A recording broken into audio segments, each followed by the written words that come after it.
kita pelajari materi hari ini yaitu wirausaha produk kerajinan untuk pasar global. Suatu usaha tidak dapat selamanya tergantung pada satu jenis produk atau satu pasar sasaran yang sama. Hukum ekonomi dasar menjelaskan hubungan antara ketersediaan barang di pasar dan permintaan pembeli. Ketersediaan barang yang melebihi permintaan pembeli akan menurunkan harga barang. Apabila banyak produsen memproduksi barang yang sama dan ketersediaan barang menjadi terlalu tinggi dibandingkan dengan permintaan pasar, maka harga akan menjadi sangat rendah atau tidak laku. Penetapan desain akhir dapat dilakukan melalui diskusi atau evaluasi. Proses evaluasi menghasilkan umpan balik yang bermanfaat dalam menentukan desain akhir yang terpilih. Pada saat itulah diperlukan inovasi untuk pengembangan desain produk baru atau target pasar yang baru. Pengembangan produk baru dari wirausaha kerajinan dapat berupa pengembangan produk hiasan dengan desain baru atau pengembangan produk ke arah pasar sasaran baru. Produk baru dapat berupa produk dengan desain baru yang terbuat dari bahan baku limbah yang sama sehingga perolehan bahan baku, teknik dan alat kerja tidak akan banyak berubah. Diversifikasi produk dilakukan agar usaha tidak tergantung pada satu jenis produk dan satu pasar sasaran saja. Saat satu produk mengalami penurunan penjualan, maka produk lain akan mengatasinya. Upaya pengembangan usaha terdiri atas 4 strategi, yaitu market penetration, market development, product development, dan diversification. Untuk lebih jelasnya lagi, kita perhatikan 4 macam strategi yang dilakukan dalam pengembangan usaha di bawah ini.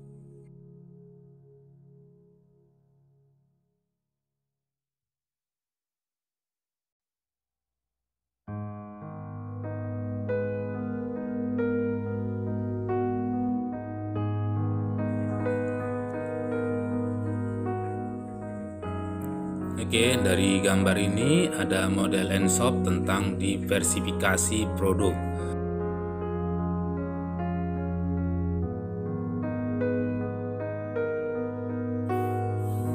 Pengetahuan tentang pasar sasaran menjadi salah satu kunci penting untuk keberhasilan suatu usaha. Wirausaha dikembangkan berdasarkan pada kebutuhan dan keinginan pasar.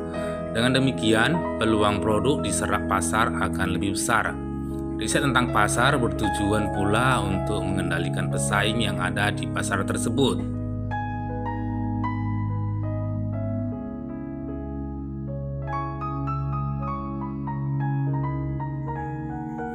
Persaingan yang terjadi dapat mempengaruhi rancangan produk dan keputusan penetapan harga jual produk. Produk kerajinan yang unik dan khas meningkat. Hal tersebut membuat peluang pasar produk kerajinan menjadi sangat luas.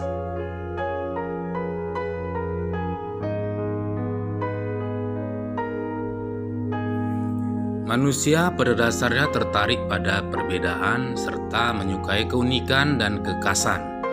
Maka, era industrialisasi dan globalisasi menyebabkan kebosanan. Manusia kembali mencari keunikan dan kekhasan dari alam, adat, budaya, masuk juga kerajinan.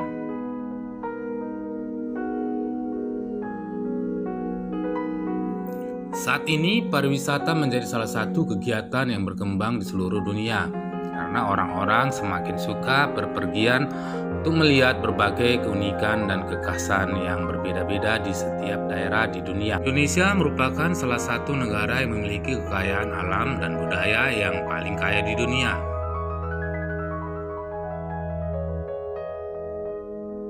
Kedatangan wisatawan ke daerah-daerah Indonesia memberikan peluang kepada wirausahawan kerajinan.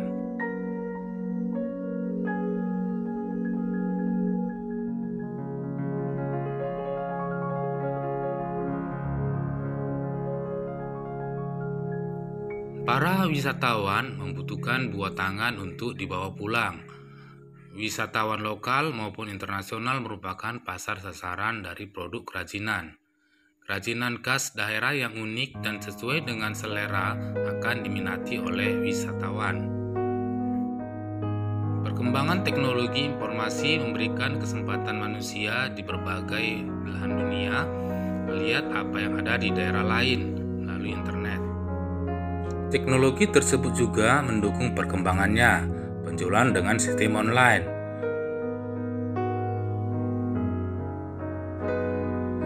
Pada era ini, pemesanan produk kerajinan dapat dilakukan dengan cara penjualan langsung atau konsinyasi kepada wisatawan atau dengan memanfaatkan sistem penjualan online.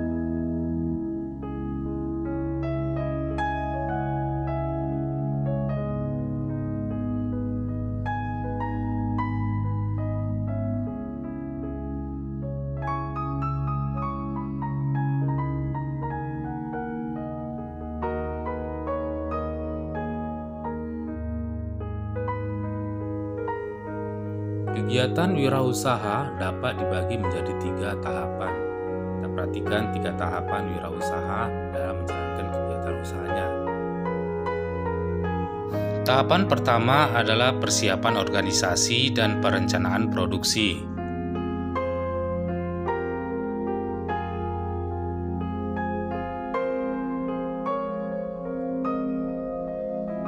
Untuk tahapan yang kedua adalah produksi hingga penjualan.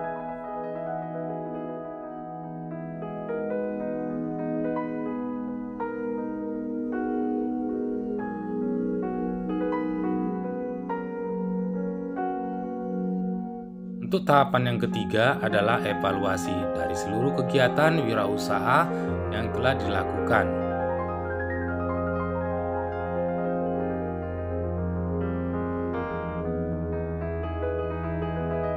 Pasar sebagai salah satu faktor kunci wirausaha kerajinan.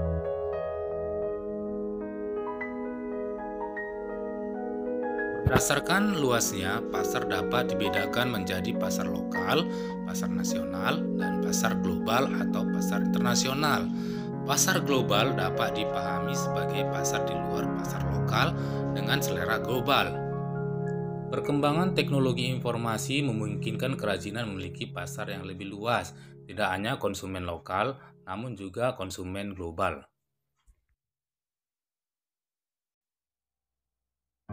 Pada prinsipnya, pasar terjadi karena adanya permintaan dari pembeli dan penawaran dari penjual. Potensi pasar dapat diketahui melalui 2 pendekatan, yaitu pendekatan permintaan dan pendekatan penawaran. Pendekatan permintaan adalah dengan mencari tahu kebutuhan dari pasar sasaran, sedangkan pendekatan penawaran mengandalkan pada kemampuan wirausahawan membuat produk inovatif.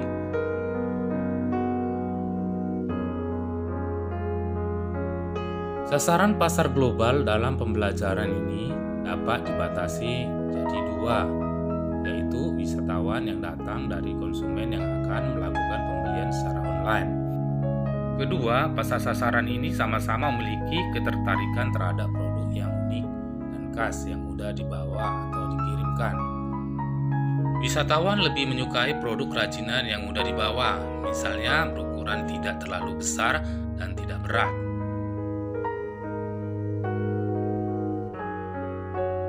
Sedangkan produk kerajinan yang dipasarkan secara online harus mempertimbangkan proses pengiriman agar produk tidak rusak pada saat pengiriman. Wirausaha dapat dilakukan dengan mengembangkan produk kerajinan yang sudah ada di daerah atau membuat kerajinan yang belum ada. Pengembangan kerajinan dilakukan untuk membuat produk kerajinan yang ada lebih sesuai dengan kebutuhan konsumen.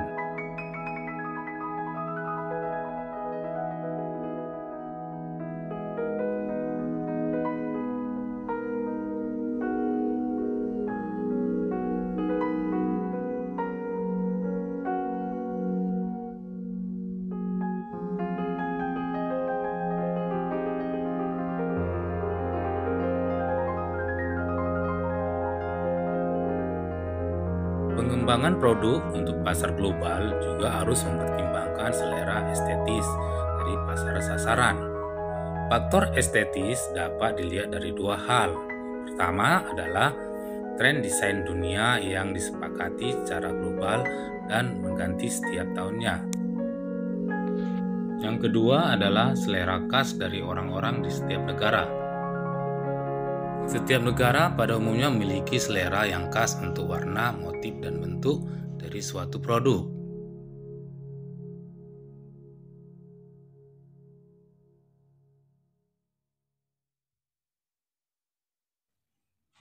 Selera estetis tersebut dapat dipelajari dengan mengumpulkan gambar-gambar produk, iklan-iklan maupun foto-foto serta perilaku orang-orangnya. Berikutnya kita perhatikan gambar bentuk, warna, motif, dan tekstur dari selera estetis dari suatu negara.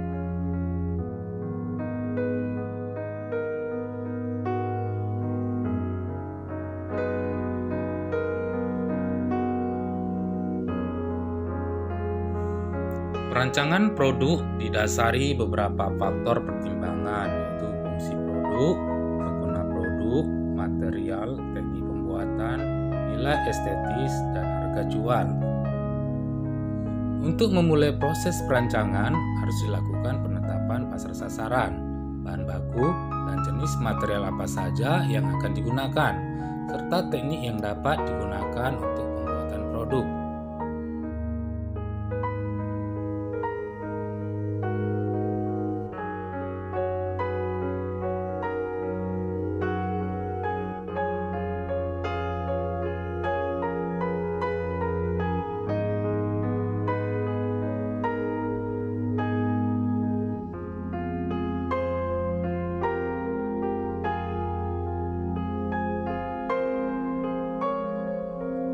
Perancangan produk kerajinan untuk pasar global. Proses perancangan produk diawali dengan pencarian ide, dilanjutkan dengan pembuatan gambar atau sketsa ide. Ide terbaik kemudian dikembangkan menjadi model dari kerajinan yang akan dibuat, dilanjutkan dengan persiapan produksi.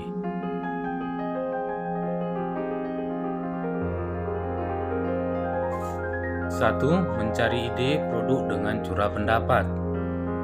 Produk yang akan dibuat adalah produk untuk pasar global, baik wisatawan yang datang maupun pasar global yang dapat dijangkau oleh pemasaran online.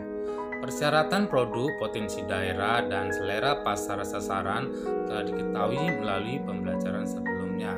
Langkah selanjutnya adalah mencari ide produk apa yang dapat dikembangkan.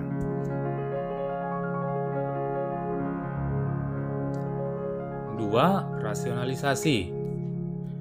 Rasionalisasi adalah proses mengevaluasi ide-ide yang muncul dengan beberapa pertimbangan teknis. Di antaranya, bagaimana cara menggunakan produk tersebut? Apakah material yang ada sudah tepat untuk mewujudkannya?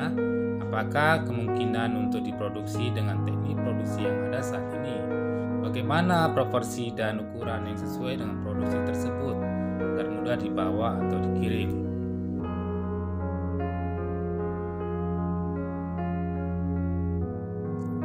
Yang ketiga adalah prototyping atau membuat studi model. Produk kerajinan yang akan dibuat adalah berbentuk 3 dimensi, maka studi bentuk selanjutnya dilakukan dalam format 3 dimensi, yaitu dengan studi model.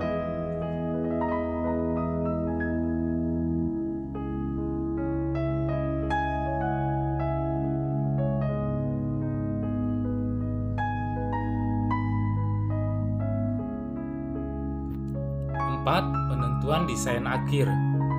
Penentuan desain akhir dapat dilakukan melalui diskusi ataupun evaluasi.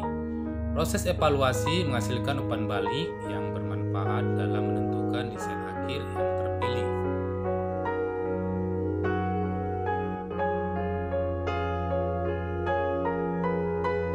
Sampai di sini materi perancangan produksi kerajinan untuk pasar global. Kita lanjutkan di materi berikutnya di video selanjutnya. Stay tune terus. Sampai jumpa. Terima kasih.